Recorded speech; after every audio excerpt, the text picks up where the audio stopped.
lineages in which they develop.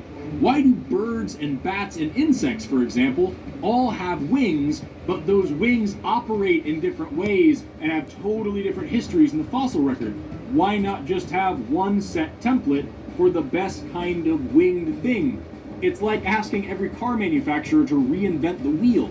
If DNA is designed, why is it so easy to change it? Why does the environment change it? Why is it so easy to deviate away from its plan? We were comparing everything to computer codes, but a computer can't deviate away from its code, and yet an organism can deviate away from its DNA in a lot of ways. Why would phenotypic plasticity be a thing if life was supposed to behave a certain way? Why would epigenetic changes be a thing if the genome was so meticulously programmed?